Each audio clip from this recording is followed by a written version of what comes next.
अब अनवर रज़ा साहब, आपने वली साहब की गुफ्तगू सुनी। उन्होंने एक जुमला कहा है कि कल को जब नई हुकूमत बनेगी तो वो अपने मुताबिक इन बिल्स इकदामात को ट्रीट करेगी।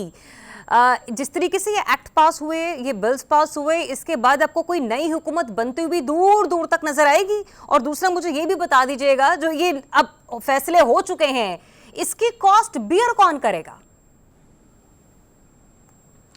ज़रियाब, मैं कौमी असम्बली के सेशन में ही था। 2.5 घंटे के बाद कौमी असम्बली का इजलास 6:30 बजे शुरू हुआ, जो 4 बजे शुरू होना था। फिर आधे घंटे में आनन फानन 6 बिल्स जो हैं वो मंजूर हुए हैं। जजेस, सुप्रीम कोर्ट में जजेस की तादाद बढ़ाने का bill, practice and procedure bill, उसके बाद फिर आर्मी एक्ट, उसके बाद फिर हाई कोर्ट में जजेस की तादाद बढ़ाने का बिल, फिर एयरफोर्स का बिल और फिर नेवी का बिल। ये 6 बिल आधे घंटे में जो थे वो मंजूर किए गए और इतनी उजलत में किए गए कि यू कांट इमेजिन। वहां पर अपोजिशन ने बड़ा शोर शराबा किया, हंगामा राई की, बिल्स की कॉपियां फाड़ी। ये भी इतला थी कि अता तारा ने, आज तो वैसे उन्होंने वज़ीर इत्तलात ने अपोजिशन वाला रोल प्ले किया और उन्होंने भरपूर बानी पीटीआई के खिलाफ नारेबाजी की और शायद एक दूसरे के खिलाफ बड़े सख्त जुमले भी इस्तेमाल किए गए। अच्छा, जो आपका बुनियादी सवाल था, ये बात दुरुस्त है कि इसका जो खमियाजा है ना, वो जमहूरियत को और कौम को भुगतना पड़ता है। और वली साहब की ये बात दुरुस्त है कि आने वाली गवर्नमेंट जो होगी वो इस एक्ट में तरमीम भी करेगी और इस एक्ट को अगर उनके पास मेजॉरिटी हुई तो मुमकिन है इनको खत्म भी कर दिया जाए। देखिए, अब कुछ हो ना हो, ये बिल हाई सुप्रीम कोर्ट में भी चैलेंज होंगे। अब सुप्रीम कोर्ट में जजेस की तादाद 17 थी, उनको 34 कर दिया गया। वजह रीजन क्या बताया जाता है? 34 क्यों किए गए हैं जी? आपने जुडिशल कमीशन में जजेस को लेकर जाना है, आपने एक आईनी अदालत बनानी है, आपने सुप्रीम कोर्ट में जजेस की तादाद बढ़ानी है। ये अब एकदम से गवर्नमेंट को याद आया कि हमने अवाम को रिलीफ देना है और हमने आईनी अदालत बनानी है, तो उसकी वजह से अवाम के केसेस ना कम हो। 9 जो हाई कोर्ट के जजेस हैं उनकी तादाद ठीक है, अच्छा किया आपने, बढ़ा दी, 12 कर दी।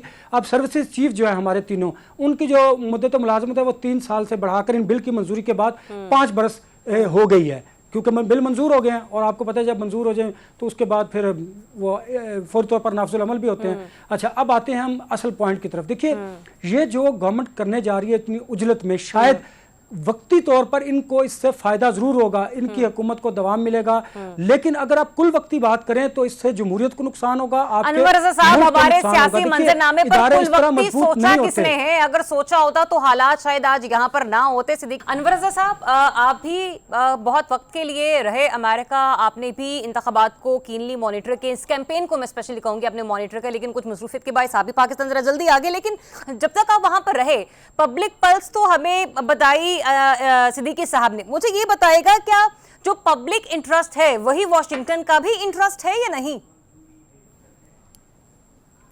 बिल्कुल, ये बड़ा इंपॉर्टेंट क्वेश्चन है ज़रियाब। बिल्कुल ऐसा नहीं है। आप देखें कि जब मैं वहाँ था, मैंने मुख्तलिफ स्टेट्स का दौरा भी किया और वहाँ पर लोगों से भी मिला। वहाँ पर मैं जो रिपब्लिकन और जो डेमोक्रेट्स थे उनके लोगों से भी मिला। अच्छा, जो स्विंग स्टेट्स की बात की जा रही है वो बैटल फील्ड है, उसमें सिर्फ मिशिगन और पेंसिल्वेनिया नहीं है, उसमें जॉर्जिया भी है, वेटिगन है, हाँ जी, बाकी भी 7 रियासतें टोटल। अच्छा, उसमें है क्या? अब मिशिगन में ये है कि वहाँ पर अरब मुस्लिम जो है उनकी तादाद 2 से 3 लाख है मुसलमानों की। वहाँ पर अब आप देखिए, ट्रंप और कमला वहाँ पर अपना आखिरी वो कैंपेन करने के लिए जा रहे हैं। पेंसिल्वेनिया में करेंगे, फिर ट्रंप जो है वो अपनी आखिरी जो वहाँ पे रैली होगी वो करेंगे मिशिगन में। अच्छा, वहाँ पर एक इन्होंने अब से पहले तक तो जो 1% वोट था, 1 से 2% के दरमियान मुसलमानों का, उसको फोकस नहीं किया दोनों उम्मीदवारों ने। उसकी वजह क्या थी कि वहाँ पर इसराइली जो लॉबी है, जूश जो हैं, उनकी बहुत ज़्यादा वहाँ पर इन्वॉल्वमेंट है। दोनों कैंडिडेट इस बात से डरते थे कि अगर उन्होंने मुस्लिम वोट की तरफ गए तो जो मेजॉरिटी वोट है और जो उनकी माशी सिचुएशन को वहाँ पर काउंटर किए हुए है इसराइली जो हैं, तो फिर इनको नुकसान हो सकता है। लास्ट डे पे इन्होंने 2 से 3 दिन जो हैं आखिरी इन्होंने रुख किया है मुस्लिम रियासतों जहाँ पर मुसलमानों की तादाद ज़्यादा है। मिशिगन की बात कर रही हैं आप, वहाँ पर पिछली दफ़ा 11,000 वोटों से वो हिलरी जो थी वो हारी थी और वो बड़ी इंपॉर्टेंट स्टेट है। अब इसलिए मुसलमानों की तरफ रुख किया जा रहा है। उससे पहले इसलिए बात नहीं की जा रही थी कि इसराइल की जो लॉबी है वो इन दोनों कैंडिडेट्स के खिलाफ ना कहीं हो जाए।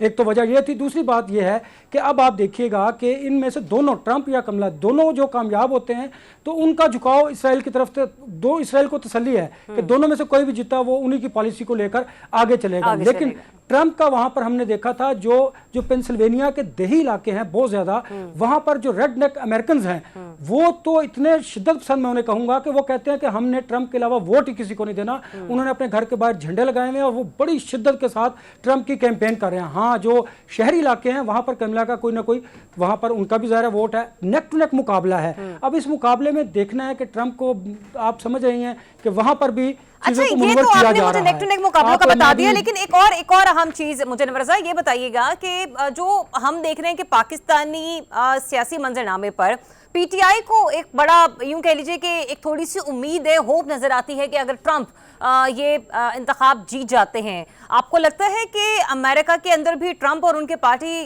के दिल में भी पीटीआई के लिए या बानी पीटीआई के लिए वही सेंटिमेंट्स पाए जाते हैं? ज़रियाब जो ओवरसीज पाकिस्तानी हैं जिनका 95% झुकाव पाकिस्तान तहरीक इंसाफ की तरफ है, उन लोगों को जो माइंडसेट है वो ये है कि चूंकि पॉपुलर लीडरशिप है, ट्रंप भी पॉपुलर लीडरशिप है, इमरान खान भी हैं, आप नरेंद्र मोदी की बात करें वो भी हैं और नेतन्याहू की भी, तो वो समझते ये हैं कि अगर ट्रंप चूंकि उनकी और उनकी खान साहब की सोच जरा मिलती है, बड़े वोकल हैं, बड़ी खुलकर बात करते हैं, एस्टेब्लिशमेंट से टक्कर ली हुई है, ट्रंप ने भी इधर इमरान खान ने भी, इसलिए वो समझते हैं कि अगर ट्रंप आ गया तो कुछ ना कुछ उनको सॉफ्ट का जो कॉर्नर है वो उनको हासिल होगा। लेकिन चूंकि आपको पता है हर मुल्क का अपना कानून है, उतना आसान नहीं है, लेकिन ओवरसीज पाकिस्तानियों की एक सोच जरूर है ट्रंप की इस जरा जारहाना अंदाज की वजह से, क्योंकि खान साहब का भी जो जारहाना अंदाज है सियासत करने का। ठीक है अनवरज़ा साहब,